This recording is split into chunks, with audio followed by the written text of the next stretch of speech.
आज का हमारा प्रकरण है अन्योक्ति अलंकार। अन्योक्ति अलंकार में देखते हैं तो सबसे पहले देखो, अन्योक्ति अलंकार को अप्रस्तुत प्रशंसा अलंकार भी कहा जाता है।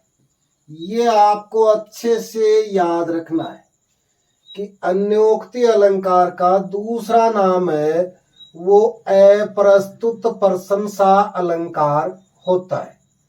अन्योक्ति शब्द के टुकड़े देखेंगे तो ये देखो, अन्य प्लस उक्ति, और उक्ति का अर्थ होता है कथन, ये आप जानते ही हैं।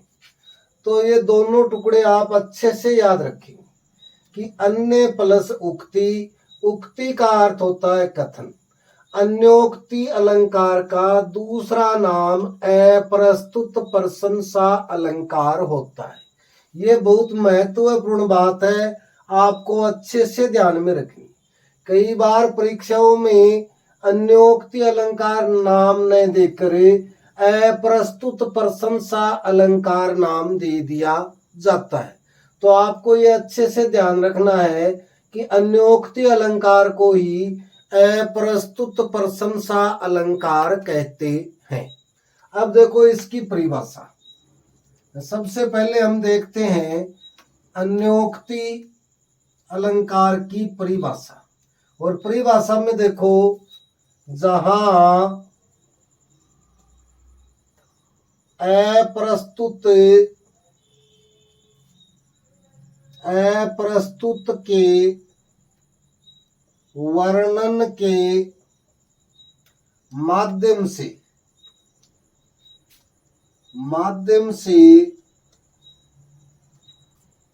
प्रस्तुत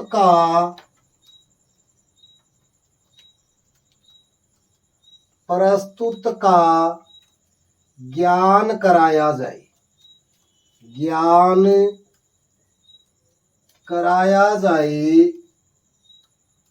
वहां अन्योक्ति अलंकार होता है। वहां अन्योक्ति अलंकार होता है। ये बात आपको अच्छे से याद रखनी है कि जहां अप्रस्तुत के वर्णन के माध्यम से और प्रस्तुत का ज्ञान कराया जाए, वहां अन्योक्ति अलंकार होता है। अन्योक्ति अलंकार का दूसरा नाम अप्रस्तुत प्रशंसा अलंकार होता है। देखो, ये आपको अच्छे से याद रखना है। कई बार परीक्षा में यहाँ घुमा दिया जाता है, और घुमा दिया कैसे जाता है, जैसे ये दे देगा कि प्रस्तुत के वर्णन के माध्यम से। तो यहाँ आपको ये ध्यान रखना है, अन्योक्ति अलंकार का दूसरा नाम क्या है? अप्रस्तुत प्रशंसा अलंकार। तो यहाँ देखो, पहले अप्रस्तुत है, यानी अप्रस्तुत के वर्णन के माध्यम से प्रस्तुत का ज्ञान कराया जाए, वहां अन्योक्ति अलंकार होता है। आपको घुमाने के लिए क्या करेगा, ये देगा कि प्रस्तुत के वर्णन के माध्यम से, प्रस्तुत के वर्णन के माध्यम से अप्रस्तुत का ज्ञान कराया जाए, अप्रस्तुत का ज्ञान कराया जाए। तो ये आपको अन्योक्ति में अच्छे से याद रखना है कि ये स्थिति नहीं होती। अन्योक्ति में क्या होता है? अप्रस्तुत के वर्णन के माध्यम से प्रस्तुत का ज्ञान कराया जाता है। यानी यहाँ दो शब्द हो गए आपके सामने, एक तो हो गया अप्रस्तुत और एक है प्रस्तुत। आप इतना सा ध्यान रख लें यहाँ कि अप्रस्तुत के माध्यम से, अप्रस्तुत के माध्यम से प्रस्तुत का ज्ञान,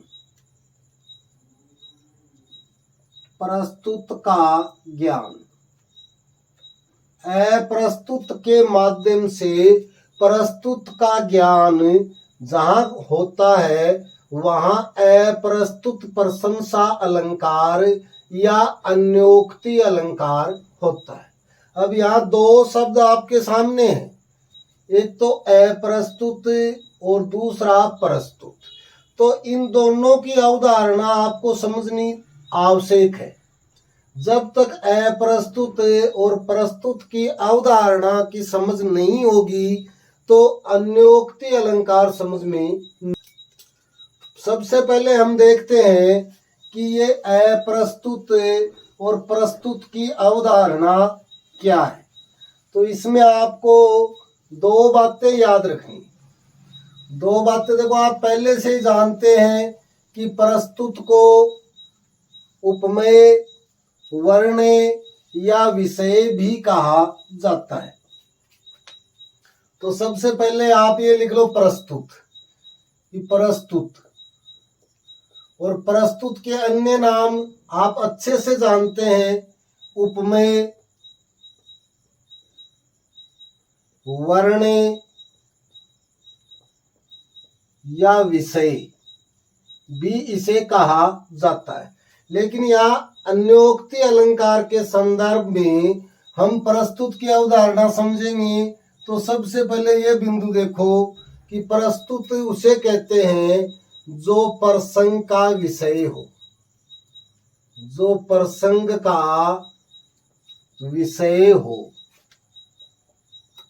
ये बात आप अच्छे से ध्यान में रखेंगे कि प्रस्तुत किसे कहते हैं, जो प्रसंग का विषय हो।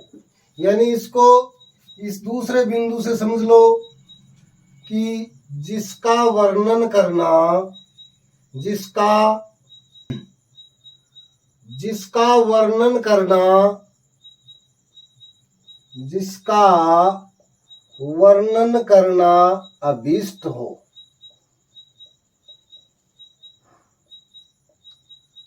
या तीसरा बिंदु ये देखो, इससे आपको और अच्छे से समझ में आ जाएगा कि प्रस्तुत किसे कहते हैं।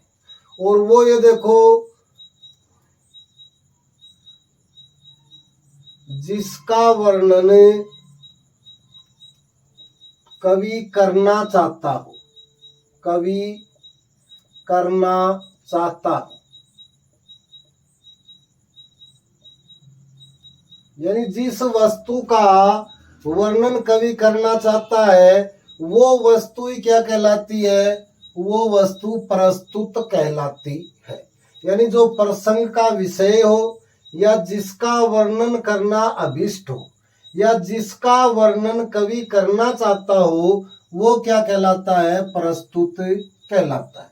अन्योक्ति अलंकार में ये आपको अच्छे से ध्यान में रखना है कि प्रस्तुत किसे कहते हैं और अप्रस्तुत किसे कहते हैं। क्योंकि हमने यहाँ अच्छे से ये देखा है कि अप्रस्तुत के वर्णन के माध्यम से प्रस्तुत का ज्ञान कराया जाए वहाँ अन्योक्ति अलंकार होता है। तो आप ये अच्छे से याद रखेंगे। ये परिभाषा आपने लिख ली होगी, इसको हटाता हूँ। ये प्रस्तुत के बारे में आपको अच्छे से ध्यान में रखना कि प्रस्तुत किसे कहा जाता है। अन्योक्ति अलंकार के संदर्भ में प्रस्तुत का अर्थ जाने तो आपको ये तीन बिंदु हैं वो ध्यान में रखने। यानी जो प्रसंग का विषय हो, जिसका वर्णन करना अभीष्ट हो या जिसका वर्णन कवि करना चाहता हो। बात करें दूसरे बिंदु की, अप्रस्तुत। अप्रस्तुत किसे कहते हैं, अप्रस्तुत के नाम देखो अन्य आप जानते हैं, उपमान भी कहते हैं इसे अवर्ण्य भी कहा जाता है या इसे विषयी भी कहा जाता है। ये तो इसके अन्य नाम है। अब यहाँ अन्योक्ति अलंकार के संदर्भ में देखें तो ये देखो, जो प्रसंग का विषय नहीं हो, जो प्रसंग का विषय नहीं हो, विषय नहीं हो उसे अप्रस्तुत कहा जाता है। इसे दूसरे बिंदु से समझो, ये बहुत महत्वपूर्ण है। यानी ये प्रसंग का विषय नहीं होता। प्रसंग का विषय जो होता है वो प्रस्तुत कहलाता है, यानी जिसका वर्णन करना कवि चाहता हो वो प्रस्तुत कहलाता है। यानी अप्रस्तुत का वर्णन नहीं करना चाहता, वो तो अप्रस्तुत के वर्णन के माध्यम से और प्रस्तुत का ज्ञान करा रहा होता है। तो ये दूसरा बिंदु देखो, इस अप्रस्तुत का अर्थ है वो प्रस्तुत के समान होता है, अर्थ प्रस्तुत के समान होता है। ये आप अच्छे से ध्यान रखेंगे। अप्रस्तुत का अर्थ प्रस्तुत के समान होता है, प्रस्तुत के समान होता है। ये आप ध्यान रखें कि अप्रस्तुत का अर्थ प्रस्तुत के समान होता है। अप्रस्तुत है वो प्रसंग का विषय नहीं होता है। ये दोनों में आपको दोनों की अवधारणा अच्छे से समझनी है। तो परिभाषा आपने देख ली कि परिभाषा है वो जहां अप्रस्तुत के वर्णन के माध्यम से प्रस्तुत का ज्ञान कराया जाए, वहां अन्योक्ति अलंकार होता है। अन्योक्ति अलंकार को ही अप्रस्तुत प्रशंसा अलंकार कहते हैं। ये दोनों की अवधारणा आपको अच्छे से समझ लेनी है कि प्रस्तुत किसे कहा जाता है और अप्रस्तुत किसे कहा जाता है। अब देखते हैं दो तीन बिंदु और देखो, जिससे आपको अन्योक्ति अलंकार की अवधारणा अच्छे से समझ में आ जाएगी। और वो दो तीन बिंदु में देखो, अब हम ये देखेंगे कि प्रस्तुत और अप्रस्तुत, अप्रस्तुत के वर्णन के माध्यम से प्रस्तुत का ज्ञान कराया जाए, वहां अन्योक्ति अलंकार होता है। तो इसमें ये देखो अन्योक्ति, ये लिख लो आप बिंदु, आपको अच्छे से समझ में आ जाएगा कि अन्योक्ति अलंकार में, अन्योक्ति अलंकार में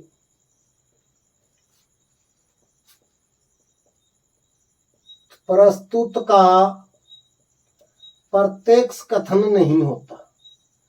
प्रत्यक्ष कथन नहीं किया जाता। एक बात तो ये ध्यान में रखनी है आपको कि अन्योक्ति अलंकार में प्रस्तुत का प्रत्यक्ष कथन नहीं किया जाता।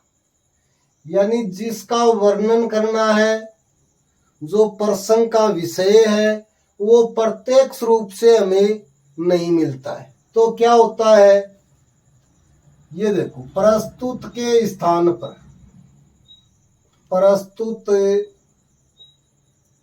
के स्थान पर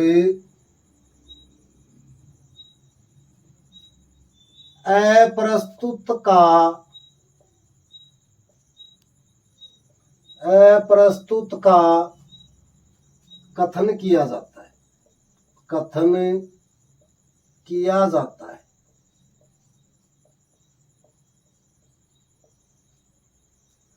प्रत्यक्ष कथन है वो किसका होता है, अप्रस्तुत का होता है।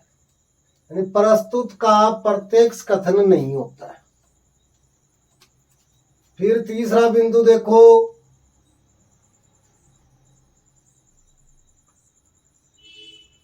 अर्थ प्रस्तुत का लिया जाता है। अर्थ प्रस्तुत का लिया जाता है। ये तीनों बातें आपको अच्छे से ध्यान में रखनी है। इन तीन बिंदुओं से आपको अन्योक्ति अलंकार की अवधारणा है वो समझ में आ जाएगी कि अन्योक्ति अलंकार में प्रस्तुत का प्रत्यक्ष कथन नहीं किया जाता। तो फिर क्या किया जाता है, प्रस्तुत के स्थान पर अप्रस्तुत का कथन किया जाता है। फिर तीसरा बिंदु, यानी कथन तो किसका होता है, ये आप अच्छे से ध्यान में रखेंगे कि कथन किसका होता है, अप्रस्तुत का, और अर्थ किसका लिया जाता है, यानी प्रस्तुत का। यदि इसमें आपको दिक्कत हो रही है तो आसान भाषा में ये समझो कि अन्योक्ति अलंकार में अन्योक्ति अलंकार में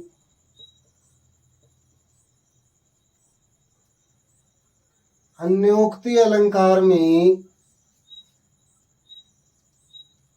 कवि जिससे कहना चाहता है, जिससे कुछ कहना चाहता है,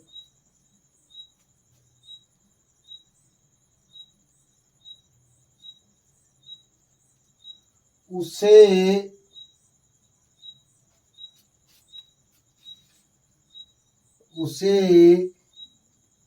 सीधा सीधा न कहकर, सीधा सीधा न कहकर किसी दूसरे माध्यम से कहता है, किसी दूसरे माध्यम से कहता है। ये समझो आप, अन्योक्ति अलंकार में होता क्या है कि कवि जिससे कुछ कहना चाह रहा है उसे सीधा सीधा नहीं कहता, बल्कि किसी दूसरे माध्यम से कहता है। और कैसे कहता है ये देखो, कवि इस प्रकार कहता है, कवि इस प्रकार कहता है कि जिसे वास्तव में कह रहा है, जिसे वास्तव में कह रहा है उसका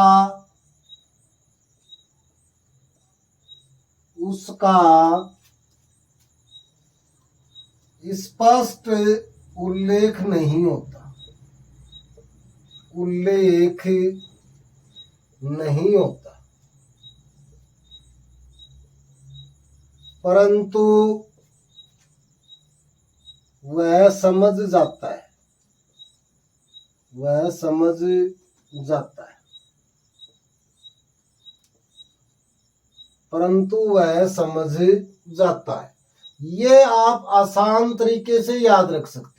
ये तीन बिंदु और ये बिंदु समान है, यानी अन्योक्ति अलंकार में कवि जिसे कुछ कहना चाहता है उसे सीधा सीधा न कहकर किसी दूसरे माध्यम से कहता है, दूसरे माध्यम से कहता है। ये आपको ध्यान रखना है। फिर दूसरी बात करें कि कवि इस प्रकार कहता है कि जिसे वास्तव में कह रहा है उसका स्पष्ट उल्लेख नहीं होता, परंतु वह समझ जाता है। यानी जिससे कुछ कहना है किसी से, तो वो सीधा सीधा नहीं कहता, बल्कि किसी दूसरे माध्यम से कहता है, और इस प्रकार कहता है कि उसका स्पष्ट उल्लेख भी नहीं करता और उसके समझ में भी आ जाता है। वो कौन सा अलंकार होता है, वो अन्योक्ति अलंकार होता है। तो ये आप अच्छे से तीनों बातें अच्छे से ध्यान में रखोगे कि अन्योक्ति अलंकार में प्रस्तुत का प्रत्यक्ष कथन नहीं किया जाता। यानी यही बात है, देखो कि जिससे कह रहा है उसका स्पष्ट उल्लेख नहीं होता। फिर दूसरी बात कि प्रस्तुत के स्थान पर अप्रस्तुत का कथन किया जाता है, यानी किसी दूसरे माध्यम से कहता है। और अर्थ किसका लिया जाता है, प्रस्तुत का, यानी जिसे कहना चाह रहा है वो क्या होता है, वो समझ जाता है। ये आपको अच्छे से ध्यान में रखना है। यदि ये अवधारणा आपको समझ में आ गई तो ये मान लो अन्योक्ति अलंकार समझ में आ गया।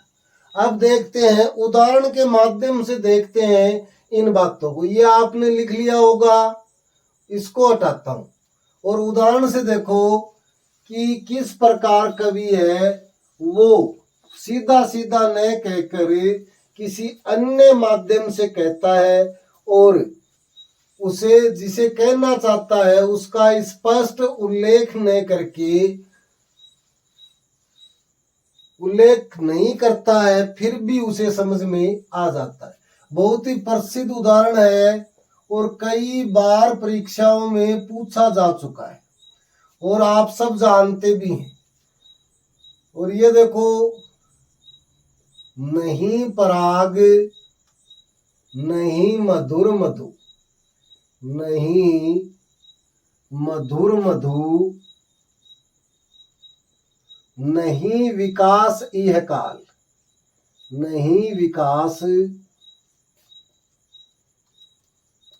इह काल। बहुत प्रसिद्ध दोहा है कविवर बिहारी का, अन्योक्ति अलंकार का, कि नहीं पराग नहीं मधुर मधु, नहीं विकास इह काल, अली कली सो मन बंधु, अली कली सो मन बंध्यो, आगे कवन हवाल, आगे कवन हवाल।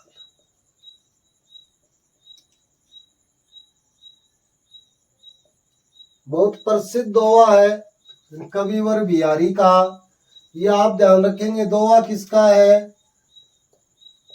कविवर। अब यहां देखो कि बिहारी है, वो प्रसंग ये है कि बिहारी आमेर आते हैं वार्षिक वृत्ति लेने के लिए, और आमेर के राजा जयसिंह थे, वो अपनी नवोढ़ा रानी के प्रेम में अनुरक्त थे और राजकाज नहीं देखते थे। तो यहाँ के सामंतों की चिंता देखकर कविवर बिहारी ने ये दोहा राजा जयसिंह को भेजा और राजा जयसिंह को समझ में आ गया और राजा जयसिंह ने बिहारी को यहीं रख लिया और एक दोहे पर एक सोने की मुहर देने की बात की। ये प्रसंग आप सभी जानते हैं। लेकिन यहाँ देखो, यहाँ है कि अन्योक्ति अलंकार में कवि जिससे कुछ कहना चाहता है उसे सीधा सीधा न कहकर किसी दूसरे माध्यम से कहता है। यानी यहाँ प्रसंग तो किसका है? हमने बात की थी कि प्रस्तुत किसे कहते हैं? जो प्रसंग का विषय। और प्रसंग का विषय कौन है? यानी यहाँ उद्देश्य क्या है कवि का, यानी कवि किससे कहना चाहता है? तो प्रसंग का विषय है राजा जयसिंह। कौन है? राजा जयसिंह। वह उसकी नवोढ़ा रानी, नवोढ़ा रानी। अब यहां देखो, ये हटा देता हूं, आपने लिख लिया हो, नहीं पराग नहीं मधुर मधु, नहीं विकास इह काल, कि न तो कोई वसंत ऋतु है और न ही कोई अभी तक इसका कोई विकास हुआ है। अली कली सो मन बंधु, एक बार इसको हटाओ, अली कली सो तो मन बंध्यो, आगे कवन हवाल। नहीं पराग नहीं मधुर मधु, नहीं विकास इह काल, अली कली सो मन बंध्यो, आगे कवन हवाल। अब यहां देखो, अली, अली का अर्थ होता है भंवरा और कली का अर्थ होता है अर्ध खिला पुष्प, अर्ध खिला पुष्प। और कविवर बिहारी ने ये दोहा राजा जयसिंह के पास भेजा लिखकर, और राजा जय सिंह है वो अपनी नवोडा रानी के प्रेम में इतने अनुरक्त थे कि राजकाज छोड़ चुके थे, और ये दोहा पढ़कर उनके समझ में आ गया और उन्होंने राजकार्य शुरू कर दिया। अब यहाँ देखो वर्णन तो किसका हो रहा है, यानी भंवरे का और अध खिले पुष्प का। तो यहाँ देखो अप्रस्तुत, यानी हमने यही देखा था कि अप्रस्तुत कौन है, अप्रस्तुत है भंवरा, जो प्रसंग का विषय नहीं है, और अध खिला पुष्प, अध खिला यानी पुष्प, ये तो अप्रस्तुत है। फिर यानी प्रस्तुत, यानी भंवरे और अध खिले पुष्प, मधुर मधु और पराग, इसके वर्णन के माध्यम से, और किसको कह रहा है, राजा जय सिंह, राजा जय सिंह। अब वह उसकी नवोडा रानी, वह उसकी नवोडा रानी।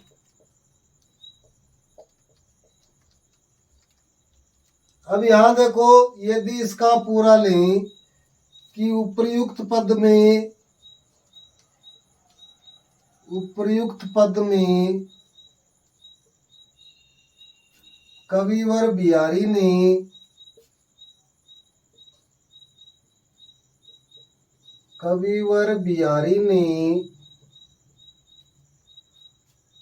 बरमर, अली का अर्थ क्या है, बरमर, बरमर व कली के माध्यम से, ये लिखो के वर्णन के माध्यम से, के वर्णन के माध्यम से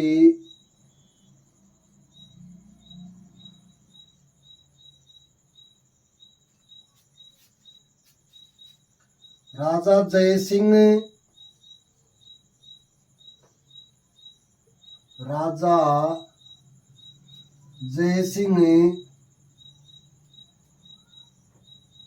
के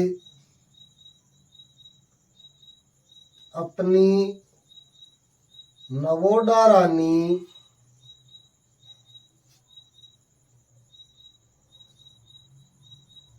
के प्रेम में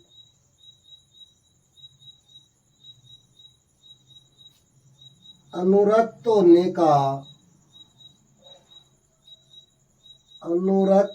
का वर्णन किया है। अब यहां देखो, कवि जिससे कहना चाहता है वास्तव में उसका स्पष्ट उल्लेख नहीं करता, यानी यहाँ इस दोहे में राजा जय सिंह या उसकी नवोडा रानी का कोई स्पष्ट उल्लेख नहीं है। तो हमने यही पढ़ा था पहले कि कवि जिससे कहना चाहता है उसे सीधा सीधा नहीं कहता, बल्कि किसी अन्य या दूसरे माध्यम से कहता है। तो यहाँ कवि कहना तो किसे चाहता है, राजा जय सिंह को, लेकिन सीधा सीधा नहीं कह रहा, अली व कली के माध्यम से कह रहा है, यानी किसी दूसरे माध्यम से कह रहा है। और जब दूसरे माध्यम से कह रहा है, और दूसरी बात हमने पढ़ी कि कवि जिसे कहना चाहता है उसका स्पष्ट उल्लेख नहीं होता है, यानी राजा जय सिंह से कहना चाह रहा है, लेकिन इस दोहे में राजा जय सिंह का कहीं भी स्पष्ट उल्लेख नहीं है।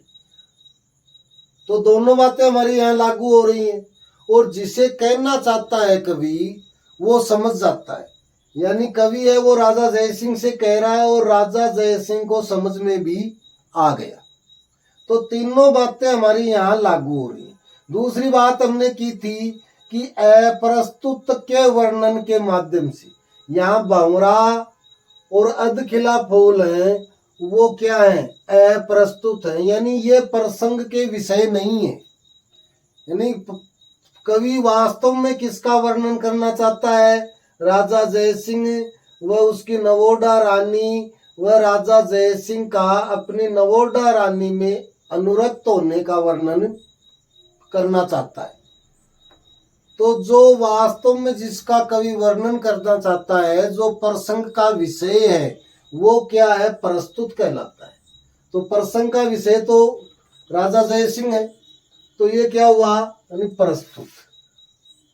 और जो जिसका जो प्रसंग का विषय नहीं हो वो क्या है? अप्रस्तुत।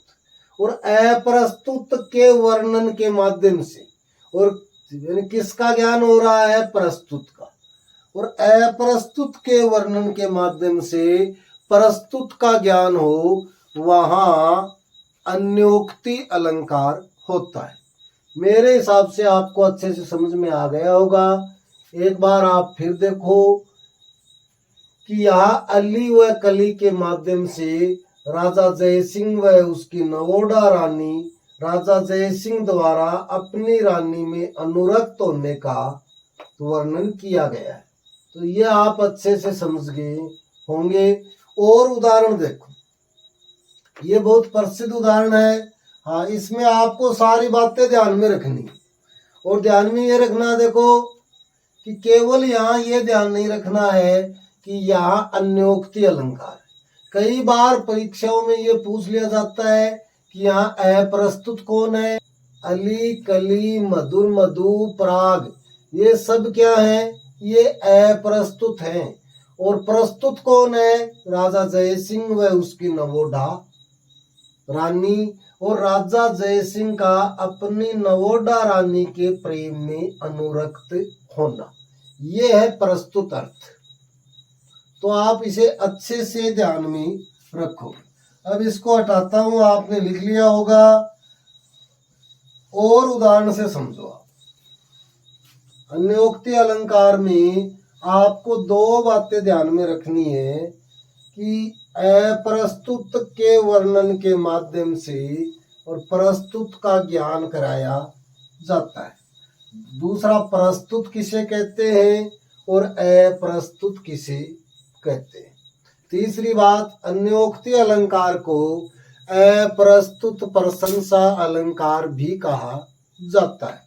अब देखो एक उदाहरण और देखो। माली आवत देखकर, माली आवत देखकर कलियन करी पुकार, पुकार फूले फूले चुन लिए, फूले फूले चुन लिए, कालई हमारी बार, कालई हमारी बार।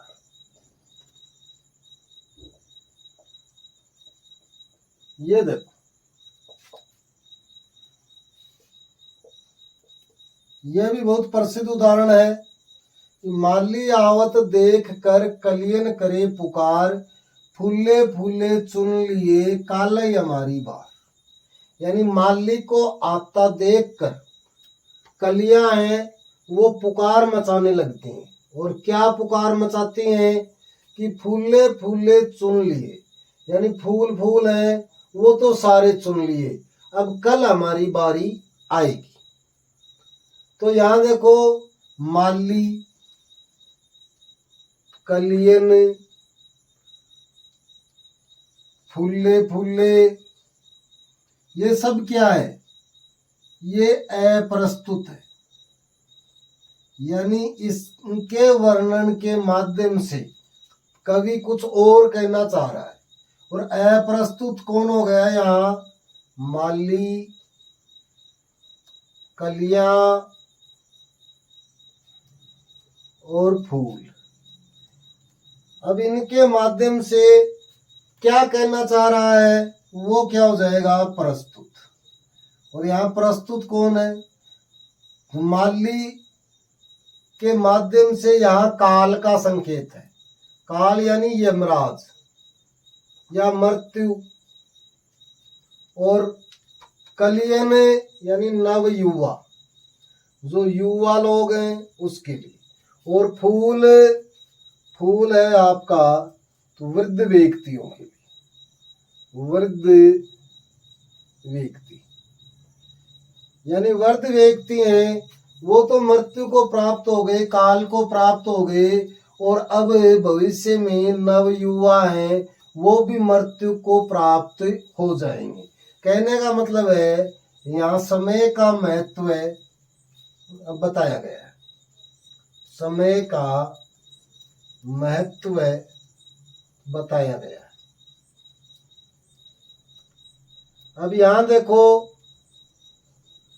यहाँ न तो कोई सीधा सीधा प्रत्यक्ष कथन, न तो यहाँ कोई वृद्ध व्यक्ति का उल्लेख हुआ है, न नव युवा का उल्लेख हुआ है, न ही यमराज का उल्लेख हुआ है, न ही समय के महत्व का प्रत्यक्ष उल्लेख हुआ।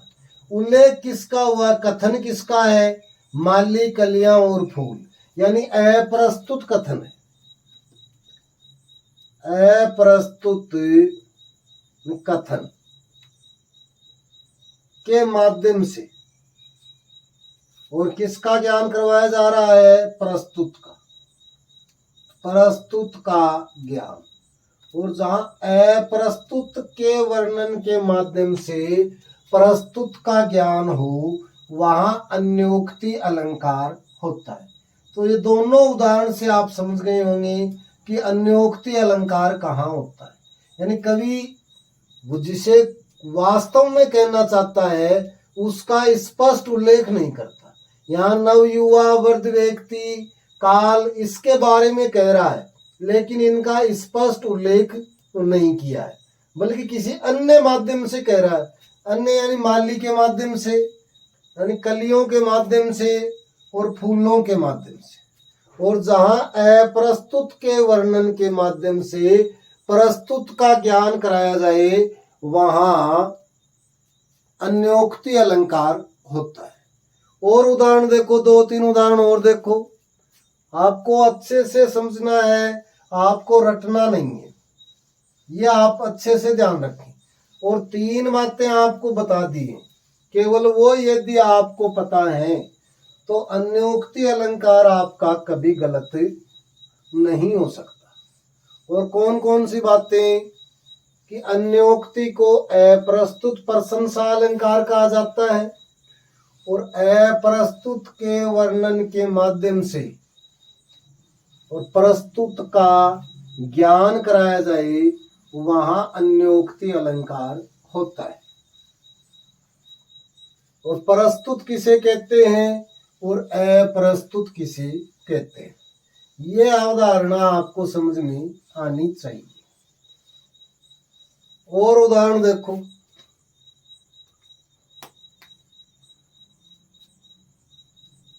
तुलसी पावस के समय, तुलसी पावस के समय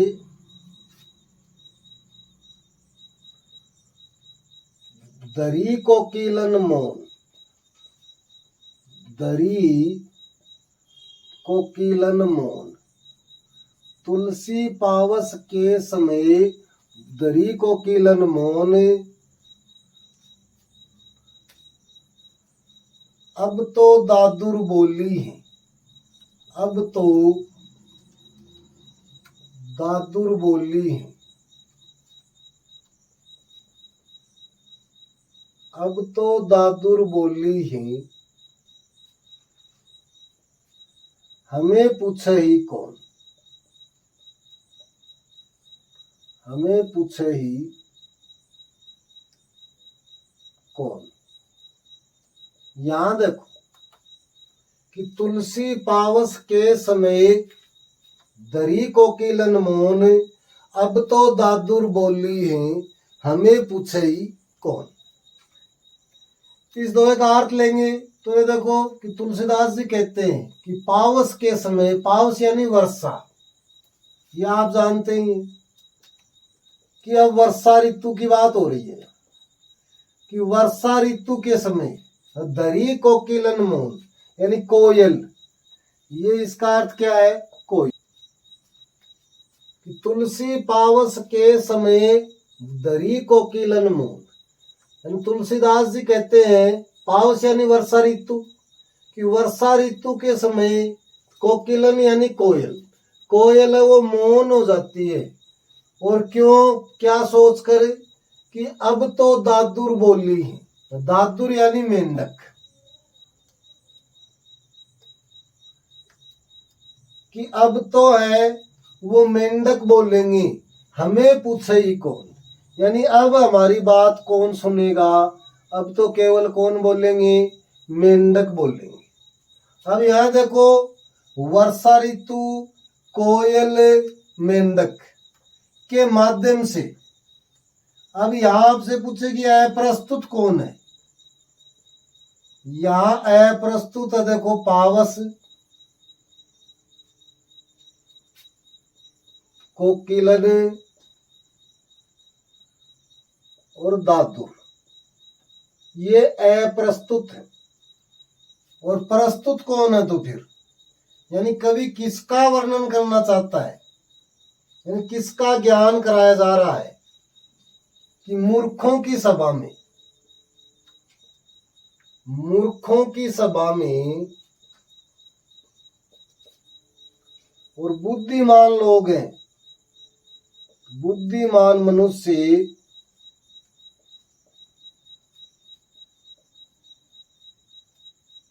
मौन धारण कर लेते हैं, मौन धारण कर लेते हैं।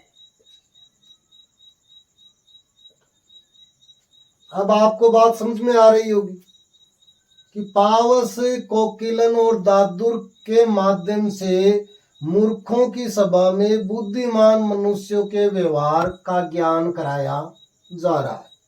और जहां ऐसा हो वहां कौन सा अलंकार होता है, अन्योक्ति अलंकार होता है। और उदाहरण देखो, एक बहुत ही आसान उदाहरण देखो, साईं, साईं, साईं घोड़न के अछत, साईं घोड़न के अछत गदहन पायो राज। ये आरपीएससी द्वारा पूछा हुआ उदाहरण है कि साईं घोड़न के अछत गदहन पायो राज। अब यहां देखो साईं यानी स्वामी, घोड़न यानी घोड़ों के होते हुए, घोड़ों के होते हुए गधे राज कर रहे, राज कर रहे, कि स्वामी घोड़ों के होते हुए गधे राज कर रहे। तो अब यहां आपसे पूछ ले कि अप्रस्तुत कौन है, तो अप्रस्तुत देखो घोड़न और गदहन, यानी वर्णन किसका करना चाह रहा है, ज्ञान किसका कराना चाह रहा है, ये देखो प्रस्तुत, कि योग्य, घोड़न का मतलब योग्य व्यक्तियों के होते हुए भी अयोग्य राज कर रहे हैं। अब आपको ये समझ में आ रहा होगा, साईं घोड़न के अछत गदहन पायो राज, यानी यहाँ घोड़ों के होते हुए गधे राज कर रहे हैं ये कहा जा रहा है। लेकिन ये क्या है, अप्रस्तुत है, घोड़न और गदहन, इनके माध्यम से योग्य व्यक्तियों के होते हुए अयोग्य का राज करना बताया जा रहा है। तो ये आपको तीनों उदाहरण समझ में आ गए होंगे। अच्छे से आप देख लो कि तुलसी पावस के समय दरी कोकिलन मौन, अब तो दादुर बोली है, हमें पूछे ही कौन। यहाँ अप्रस्तुत है पावस, कोकिलन और दादुर, और प्रस्तुत है मूर्खों की सभा में। मूर्खों की सभा में, मूर्खों की सभा में बुद्धिमान मनुष्य मौन धारण कर लेते हैं। फिर देखो, साईं घोड़न के अछत गद न पायो राज। साईं यानी स्वामी घोड़ों के होते हुए गधे राज कर रहे हैं। अप्रस्तुत हो गया घोड़न और गधन, और प्रस्तुत है योग्य व्यक्तियों के होते हुए अयोग्य राज कर रहे हैं। तो ये आपका था अन्योक्ति अलंकार। अब हमें थोड़ा गहराई से भी देखना है, हमारा प्रश्न गलत नहीं होना चाहिए। हमारा प्रश्न है वो गलत नहीं होना चाहिए। तो अब देखते हैं अन्योक्ति अलंकार के प्रकार। अन्योक्ति अलंकार के कितने प्रकार होते हैं और कौन कौन से होते हैं? तो अन्योक्ति अलंकार में वैसे तो आप समझ गए होंगे कि अप्रस्तुत के वर्णन के माध्यम से प्रस्तुत का ज्ञान कराया जाए, वहां अन्योक्ति अलंकार होता है। और अब देखते हैं अन्योक्ति अलंकार के प्रकार।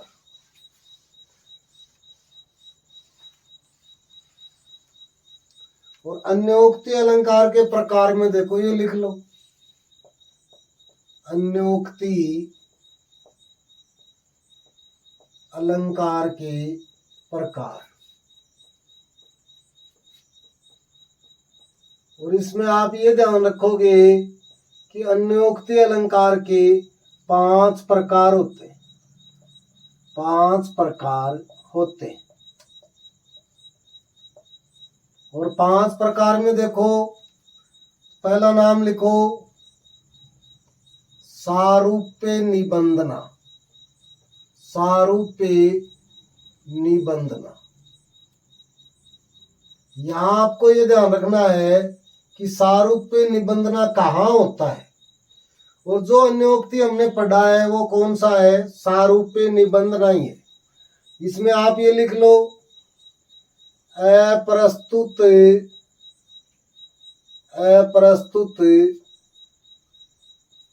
के कथन के माध्यम से प्रस्तुत लक्षित हो वहां सारूप्य निबंधना होता है। निबंधना होता है, यह आपको ध्यान रखना है। जहां अप्रस्तुत के कथन के माध्यम से, जहां अप्रस्तुत के कथन के माध्यम से प्रस्तुत लक्षित हो वहां सारूप्य निबंधना होता है। फिर दूसरा देख लो, कार्य निबंधना। कार्य निबंधना, और इसमें लिख लो, जहां कार्य के कथन से